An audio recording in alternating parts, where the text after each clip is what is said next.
విక్రమ్ ని చంపడానికి వైద్యశాలకు వెళ్లిన మంత్రిని శ్వేతనాగుగా మారి చంపేస్తుంది భాగ్యలక్ష్మి. కళావతి మనుషులు మంత్రి కుటుంబం మొత్తాన్ని చంపేస్తారు. ఆ రాత్రి రాజమహల్లో మహారాజు మందిరం దగ్గర ఉన్న అత్యవసర గంట మోగటంతో ఏం జరిగిందో అని కంగారుగా సమావేశ మందిరానికి వచ్చారు మహారాజు గారు. ఆయన వెళ్లేసరికి సైన్యాధిపతి ఆందోళనతో ఉండటం గమనించి ఏమైందని అడిగారు మహారాజు. మంత్రి గారితో పాటు ఆయన కుటుంబం మొత్తం ఇంటికి నిప్పు పెట్టుకుని ఆత్మాహుతి చేసుకున్నారు మహారాజా అని అన్నాడు సేతుపతి. ఆ వార్త వినగానే మహారాజు గారు నిర్ఘాంతపోయారు. ఆత్మాహుత? దేనికి? పైగా కుటుంబం మొత్తం కలిసి. అంత అవసరం ఏమొచ్చింది? ఎందుకు ఆ పరిస్థితి వచ్చింది? అంటే విక్రమ్ సింహ యువరాజు పైన జరిగిన కుట్రలో ఆయన భాగస్వామ్యం ఉందా, లేదంటే ఆయన ఒక్కరే దీనంతటికీ కారణమా? కాని దీనికి కుటుంబం మొత్తం కలిసి చనిపోవలసిన అవసరం ఏమిటి? ఇందులో ఆయన కుటుంబం కూడా భాగస్వాములే ఉంటారా?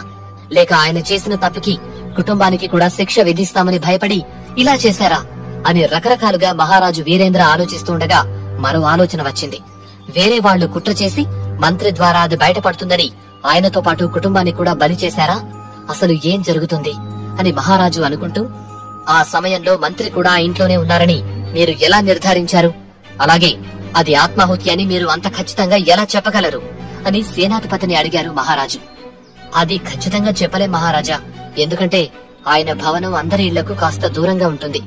పైగా రాత్రి సమయం అవటం వల్ల అటువైపు జనసంచారం లేకపోవటం, అక్కడ పనివాళ్లను అప్పటికే వాళ్లు వెళ్లిపోమని చెప్పటంతో పూర్తి వివరాలు తెలియటం లేదు మహారాజా అని అన్నాడు సేనాధిపతి.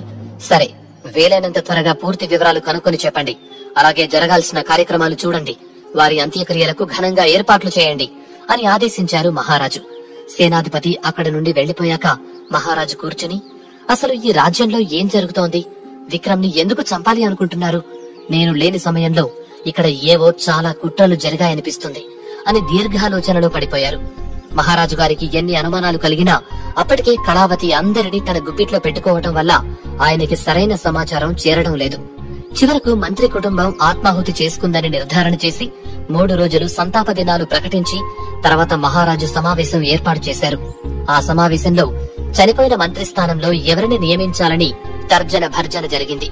సేనాధిపతి అయిన భద్రుడితో ముందే చర్చలు జరిపిన కళావతి ఆ రాజ్యంలో అత్యంత తెలివిపరుడిగా కీర్తింపబడుతున్న శేఖరుడిని మంత్రిగా నిర్ణయించాలని అనుకుంది. మహారాజు గారు కూడా శేఖరుడినే మంత్రిగా అనుకున్నారు.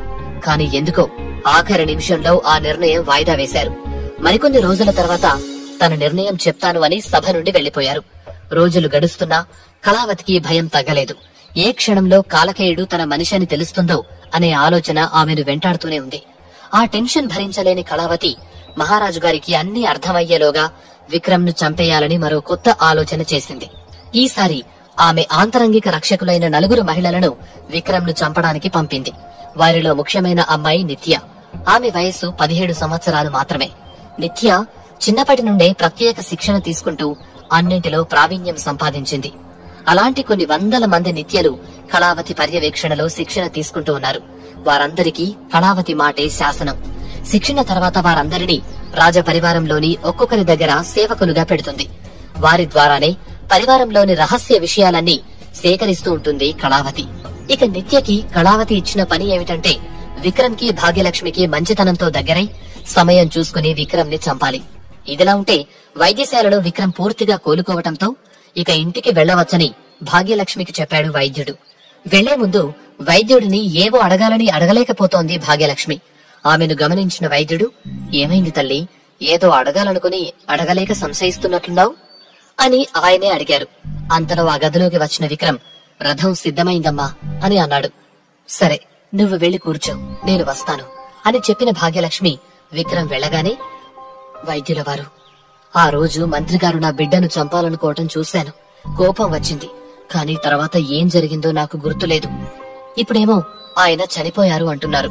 అసలు ఏం జరిగింది అని ఆతృతగా అడిగింది.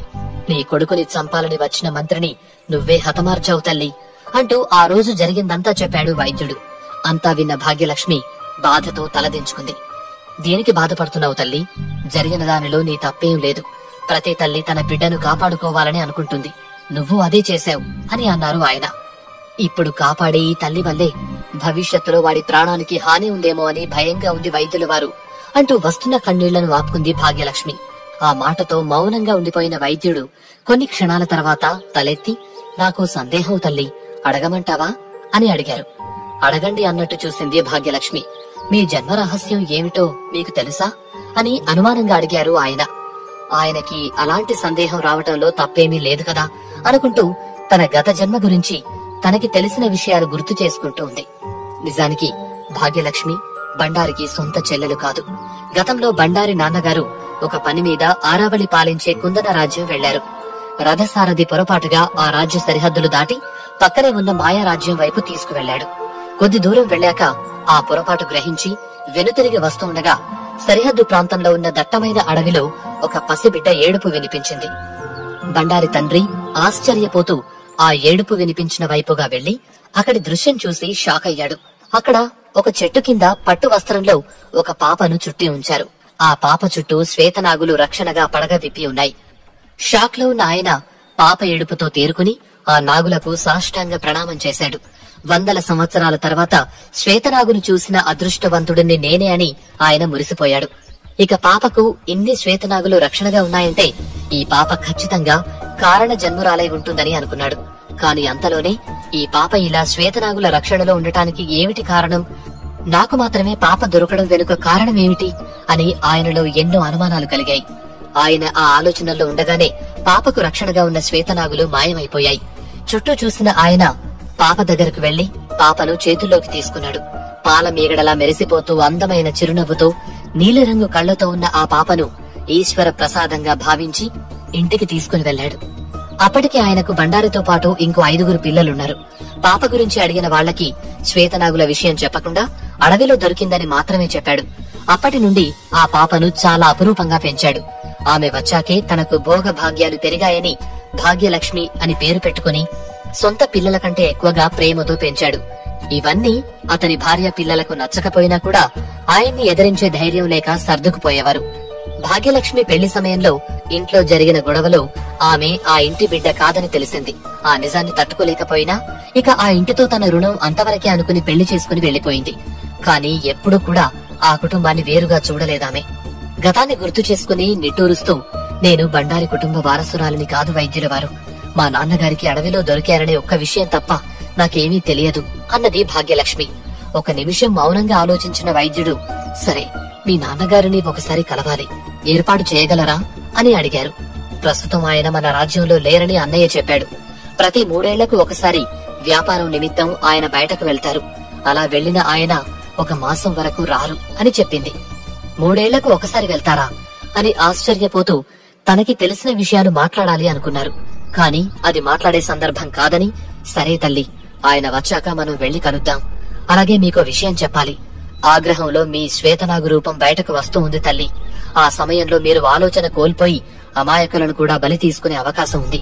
కావున మీ కోపం కాస్త తగ్గించుకుంటే మంచిది, లేదంటే విపత్కర పరిస్థితులు ఎదురవుతాయి.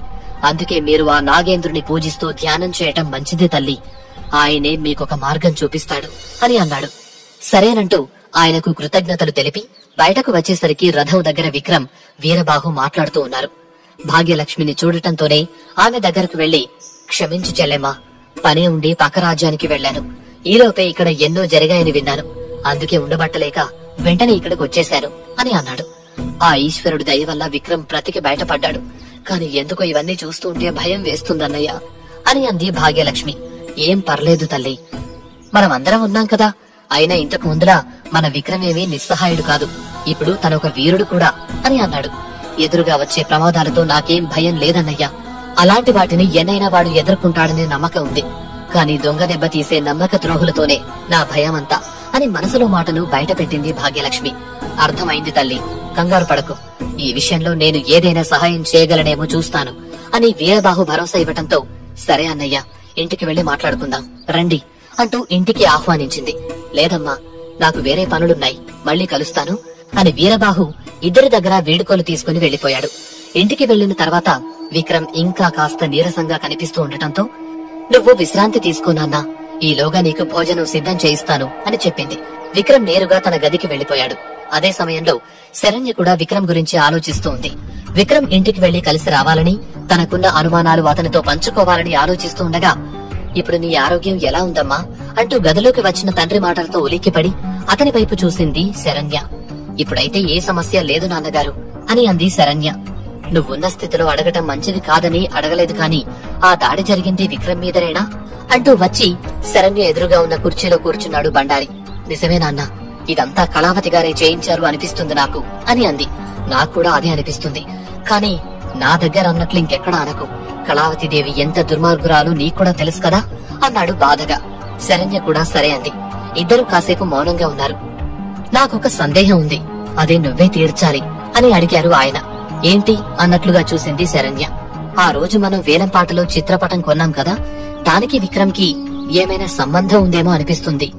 నువ్వు అతని కత్తి విద్యను దగ్గర నుండి చూసావు కదా, కాస్త ఆలోచించి చెప్పు అని అన్నాడు బండారి. ఇప్పటిదాకా ఆలోచించలేదు కాని బండారి అనుమానం వ్యక్తపరచగానే శరణ్య కూడా ఆ విషయం ఆలోచించింది. బండారి శరణ్య ముఖంలోకి ఆసక్తిగా చూస్తూ ఉన్నాడు. పోటీలు మొదలైన దగ్గర నుండి చూస్తే అని ఒక నిమిషం కళ్లు మూసుకున్న శరణ్య ఆ చిత్రంలోని యుద్ధ పద్ధతుల్ని, పోటీలో విక్రమ్ ఉపయోగించిన యుద్ధ పద్ధతుల్ని, అలాగే కాలకేయుడితో చేసిన యుద్ధాన్ని గుర్తు తెచ్చుకుని వెంటనే కళ్లు తెరిచి, నిజమే నాన్నగారు, మీరు చెప్పిన తర్వాత ఆలోచిస్తే అందులో ఉన్న యుద్ధ విద్యలు విక్రమ్ ఉపయోగించాడనిపిస్తుంది. కాని అవి గీసింది విక్రమ్ అని ఎలా కనుక్కోగలం అని అంది శరణ్య. ఎలా అనేది మనమే తెలుసుకోవాలి. ఆ రోజు కళావతికి భయపడి మనం విక్రమ్ ని వద్దనుకున్నాం, కాని ఇప్పుడు పరిస్థితులు మారాయి. విక్రమ్ కోలుకొని వీరుడిగా పేరు తెచ్చుకున్నాడు. భాగ్యలక్ష్మి మళ్లీ రాజ పరివారంలోకి వెళ్ళింది. వాళ్లకు ఏ సమస్య వచ్చినా చూడ్డానికి మహారాజు గారు కూడా ఉన్నారు అని అన్నాడు. ఆయన ఏం చెప్పాలనుకుంటున్నారో శరణ్యకు అర్థమైంది. సరే నాన్నగారు, ఆ చిత్రం గీసింది విక్రమ్ అవునా కాదా అనేది తెలుసుకోవాలంటే నేను విక్రమ్ కి దగ్గరగానే ఉండాలి. అప్పుడే విక్రమ్ చుట్టూ అసలేం జరుగుతుందో, ఆ రహస్యాలు ఏమిటో మనం తెలుసుకోగలం అని అన్నది. తన మనసులో మాటను కూతురు అర్థం చేసుకోవడంతో బండారికి సంతోషంగా అనిపించింది. కొందరికి భయంతో, మరికొందరికి అనుమానాలతో, ఇంకొందరికి భవిష్యత్తు గురించి ఆలోచనలతో రోజులు భారంగా గడుస్తున్నాయి. విక్రమ్ పూర్తిగా కోలుకున్న తర్వాత భాగ్యలక్ష్మి వెళ్లి నాగసాధువును కలిసి తన పరిస్థితి గురించి వివరంగా చెప్పింది. ఆయన అంతా విని నవ్వుతూ, నీ గురించి నాకు ముందే తెలుసు తల్లి అన్నారు.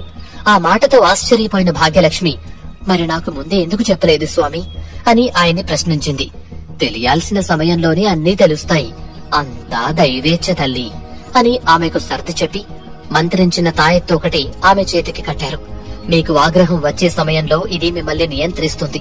ఒకవేళ నియంత్రణ కోల్పోయి నీ విషం వల్ల ఎవరికైనా అపకారం జరిగితే ఈ తాయెత్తులోని మూలికని నీటిలో వేసి ఆ నీరు వారి చేత తాగిస్తే విరుగుడుగా ఉపయోగపడుతుంది అని తాయెత్తు గురించి వివరించి ఆమెను వెళ్లమని చెప్పాడు నాగసాధువు.